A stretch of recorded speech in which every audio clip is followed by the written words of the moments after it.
Hi everyone, I'm David Fisher and this is Presidential Chronicles, the series of books and videos on American history as seen through the lives of the presidents of the United States. This episode is from the life of James Madison and the focus is Dolley and the Presidency. Well, in our prior episode, we covered the major topic of Madison's presidency, which was the War of 1812, but there's some other important issues to touch upon. We'll do that in this episode. But first, we're going to actually explore Madison's personal life. And for that, we really look at his first serious relationship wasn't until he was 32 years old. He's a member of the Confederation Congress at 1783, and he becomes engaged to a young girl who's half his age, 16-year-old Kitty Floyd. They had planned to get married after the congressional session, but that delay costs Madison because Floyd changes her mind. She breaks off the engagement and pursues a different relationship with a 19-year-old medical student by the name of William Clarkson. Madison is left on the outside, and he's looking for love again, and it takes him another decade before he finds it. He's back in the U.S. Congress 10 years later, now a 43-year-old congressman, when Aaron Burr introduces him to a young widow, 26-year-old Dolley Payne Todd. She's a Quaker, originally from Virginia, had moved to Philadelphia when she got married to John Todd, had a couple of kids, but then tragedy struck.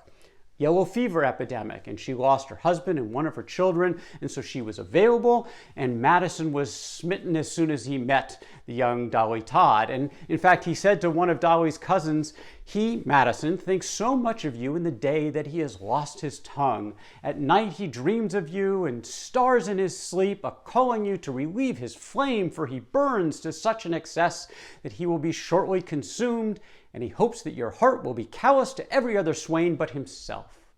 Well, we actually don't know a lot about the relationship because their correspondence was burned. It did happen to a number of the federal founding fathers who didn't want their personal lives necessarily all that exposed. But we do know that 4 months after they met, they were married. We also know they were very much opposites. Now, complementary in a good way, but very much opposites.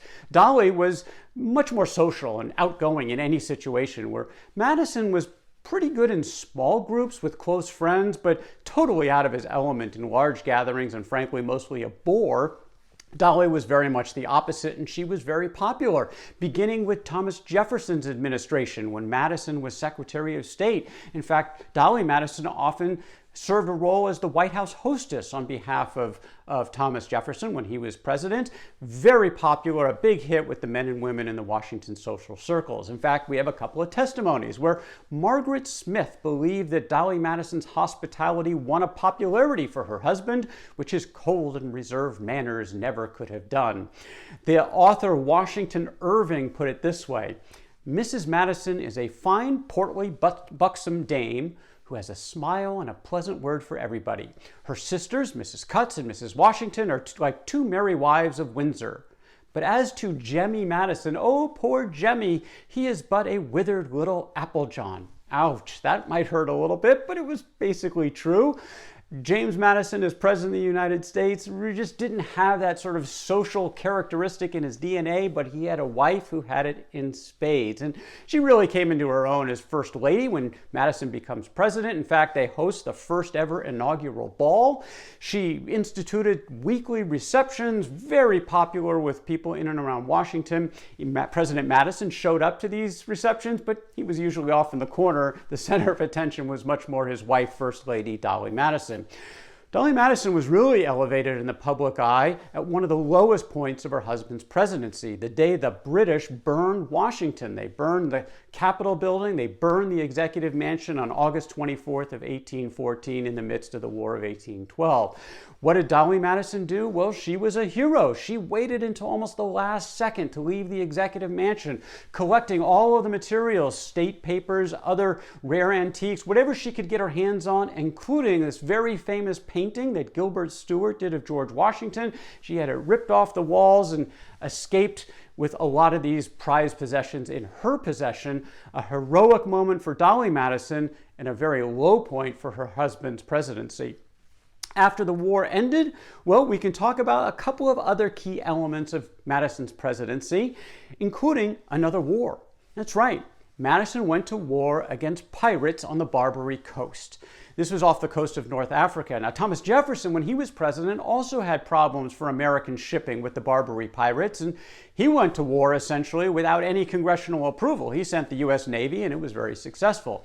Madison took his Constitution maybe a little bit more seriously and didn't want to deploy the military without a congressional sanction. He got that support from Congress. He sent the Navy off and had a big victory over these Barbary pirates, once again opening up those shipping lanes in North Africa.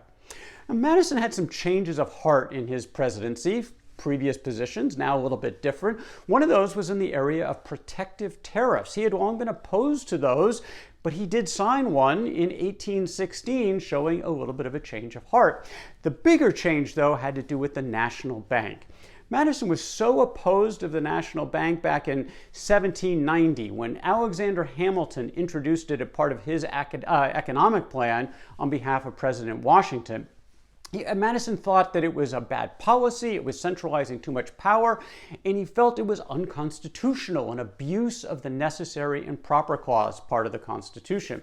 Well, it's a couple of decades later, and Madison changed his mind, basically because the people, he felt, had accepted it. Madison said over a 20-year period under the varied ascendancy of parties amounted to the requisite evidence of the national judgment and intention. This was enough to overrule individual opinions, including himself. Now, the Constitution hadn't changed, but his view of the constitutionality of the bank had, and he signed into law the Second National Bank of the United States. One other area of note for Madison, federally funded internal improvements. This would be a controversial topic for many presidents in the early decades of the Republic. And this idea was that they would take, the federal government would take federal funds and use it for improvements, infrastructure like roads and bridges and canals, often within individual states. And the consensus of most of the true strict constructionists of the Constitution was this was not authorized by the document. It was unconstitutional. But there was a lot of pressure to start using federal funds to make these improvements, and Madison seemed to be teetering, and so Congress passed a federal improvement law late in his administration. And so what did Madison do? Well, he held his ground. In this case, he vetoed it. He said, nope, unconstitutional. If you want federally funded internal improvements on my watch, you would need a constitutional amendment. So he issued his fifth veto of his presidency, which actually only Andrew Jackson had as many in the first 50 years of the country. Madison's term came to an end March 4th of 1817. It was time for him and Dolley to return to Montpelier. Madison's mother would be in one wing.